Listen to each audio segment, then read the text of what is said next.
Why do we keep going back to Exes? Note for the advanced. While I'm aware of the system evolutionary theory, the following explanation is more practical, easier for most people to grasp, and most importantly, highly applicable and effective. Let's start with a brief dive into theory. When it comes to decision-making, there are two main actors in your brain: the prefrontal cortex, responsible for reasoning, and the limbic system, which drives emotions. However, we tend to think there's only one you making decisions, like the you who decided to work hard, save $1 million, buy a Ferrari, and escape to the Maldives.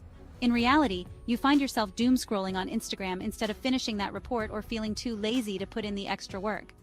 Or, despite knowing that a certain relationship won't work out and that the person isn't right for you, instead of simply saying goodbye, you keep coming back, feeling heartache and repeating the same mistakes. Another example, you plan to lose weight, but find yourself constantly giving in, eating Nutella by the spoonful, washed down with cognac. These situations demonstrate the conflict between the limbic system and the prefrontal cortex. The limbic system is ancient. It's hundreds of millions of years old. Long before the prefrontal cortex developed, which is a relatively recent evolution, particularly in mammals and primates, the limbic system was responsible for survival and reproduction. In the wild, anything that triggers a dopamine release is beneficial. In nature, there's no candy. There are only fruits, and those are usually limited in supply. So when the limbic system sees candy, it screams, "Eat it, now, free glucose." But candy is a product of civilization, which only came into existence thanks to the prefrontal cortex. From an evolutionary perspective, civilization is brand new. The limbic system simply hasn't evolved to navigate a world where you can consume glucose endlessly, leading to obesity. The key takeaway: the limbic system is orders of magnitude older and stronger than the prefrontal cortex, that reasonable you who wants to be thin, wealthy, and in healthy relationships. That's why it's impossible to consistently stick to your decisions with the mythical willpower. Ultimately, all motivation comes from discomfort. Emotions, or more accurately, neural connections, are primary drivers, though we'll save that deep dive for another time. But you can manage it, and you can learn to make the right choices, at least as far as your brain is concerned. Yes, you will still feel some discomfort, but it won't be significant enough to derail your actions.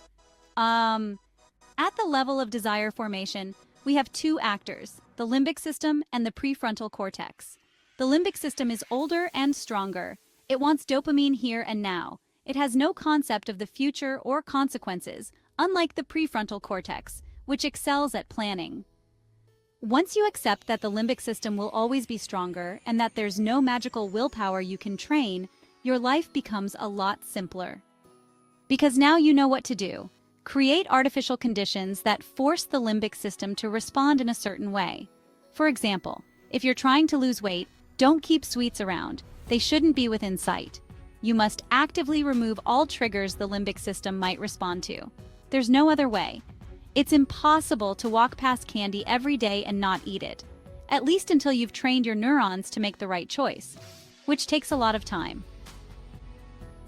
If you want to motivate yourself, use controlled external pressure. Create the right triggers. For instance, when it comes to weight loss, buying a gym membership is weak pressure, especially if you got a discount. Your limbic system can easily ignore it, but paying a trainer in advance, especially for a whole month, is far more effective. If you also make a public promise on social media to post gym stories 3 times a week, that's even better. In these cases, not only will you feel the pressure of not wasting money, but you'll also want to avoid embarrassment in front of your friends. And a desire to impress that special person and not appear weak in their eyes? That works wonders too. Yes, manipulating yourself like this is the most effective way to achieve your goals. So, what do you do when you keep going back to an ex, your personal dopamine source? The answer is the same as with weight loss. First, get rid of anything that reminds you of them. Second, block them on every platform to prevent yourself from stalking their social media. Third, change your environment, meet new people, and remind yourself that life doesn't end with any one person or thing. In fact, life is pretty great. Unfortunately, nothing else will work until you learn how to make the right choices, and you can only learn that through practice. Talking to a therapist, reading self-help books, or getting advice from friends won't help. Only controlled external pressure will work. Share your own motivation hacks in the comments, and don't forget to subscribe to the channel for more insights.